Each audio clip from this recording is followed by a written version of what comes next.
રાજકોટમાં સદભાવના વૃદ્ધાશ્રમના લાભાર્થે વૈશ્વિક રામકથાનું આયોજન કરવામાં આવ્યું છે।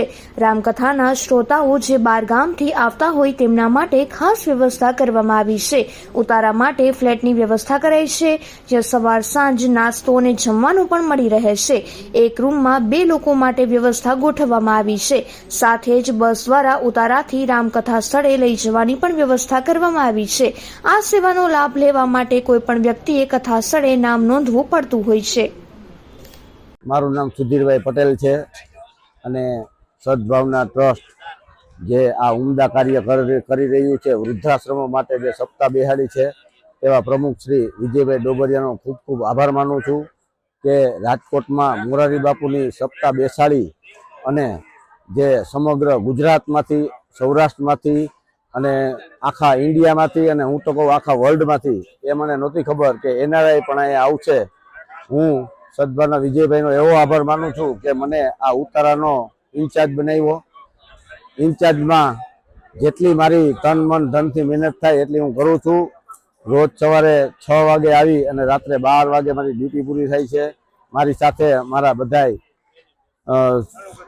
ભાઈબંધો, મિત્રો, સ્વયંસેવકો પણ મારી સાથે જોડાયેલા છે, જેમાં રસોડામાં મનસુખભાઈ, તેમજ બુકિંગમાં જિગ્નેશભાઈ અને કમલેશભાઈ, રમેશભાઈ મારી સાથે છે।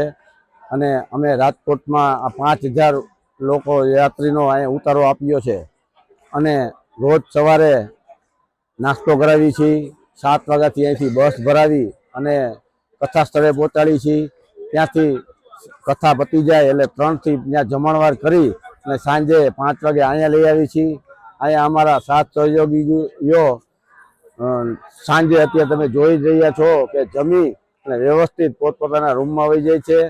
આ રીતે મ્યુનિસિપાલિટી તેમજ બધા કર્મચારીઓ પણ અમને અહીંયા ખૂબ સાથ સહયોગ આપ્યો છે, તે બધાનો પણ અમે ખૂબ ખૂબ આભાર માની છીએ।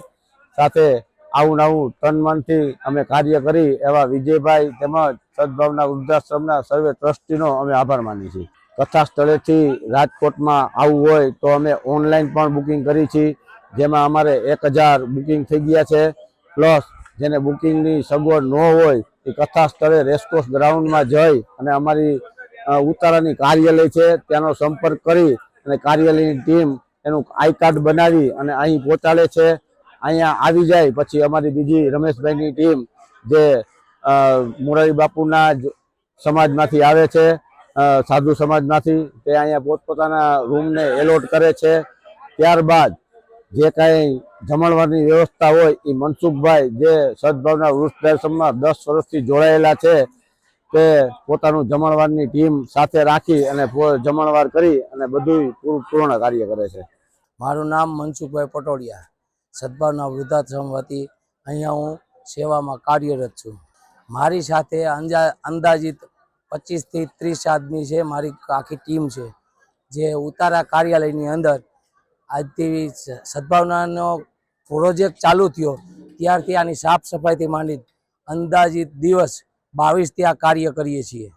સેવામાં પહેલેથી તો અમે અહીંયા પહેલેથી જ છીએ। પહેલાંથી આ 2 વર્ષથી આ પડતર પડ્યું હતું, એને સાફ સફાઈ કરી અને એને રહેવાય એવી જગ્યા બનાવી। અત્યારે તમે કોઈ ચક્કર મારે તો 3 સ્ટાર હોટલ જેવી સુવિધા અમે આ જે ઉતારામાં માણસો છે એને અમે પૂરી પાડીએ છીએ। અને કદાચ હું બોલું માં વિશ્વાસ ન હોય તો અંદર જઈને કોઈ પણ અહીંયા આવીને જોઈ શકે છે। બીજી શી સેવા આપો છો?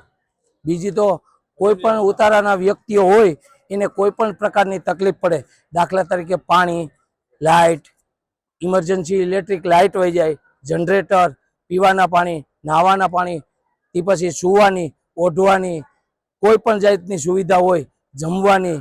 મારે અહીંયા સાંજનું જમણવાર છે, સવારનો નાસ્તો છે, બપોરનું જમણવાર ત્યાં પંડાલની અંદર છે રેસકોર્સ ગ્રાઉન્ડમાં। છતાં પણ ઓચિંતાના કોઈ પણ માણસો અવ્યવસ્થાને કારણે, દાખલા તરીકે સંસ્થાની કોઈ મિસ્ટેક ના હોય, પોતાને એવું લાગે કે ટ્રાફિક છે મારે જમવું નથી, તો ઓચિંતાના રાતના 12 વાગ્યા સુધી કોઈ પણ વ્યક્તિ यहाँ આવે તો અમે એને જમાડી દઈએ છીએ। મારી પાછળ ઓછામાં ઓછા કાર્યકરોની અંદાજિત 25 જણાની ટીમ છે। અને જમવામાં કઈ તમે આઈટમ? જમવાનું અહીંયા સાદું ભોજન છે અને એક મિષ્ટાન રાખીએ છીએ। દાખલા તરીકે બપોરે ફૂલ મેનુ છે, ફૂલ મેનુ સાંજનું પણ છે, પણ દરરોજ માટે પ્રસંગપાત મેનુ ન જમી શકીએ એટલા માટે દેશી ખાવાનું રાખ્યું છે.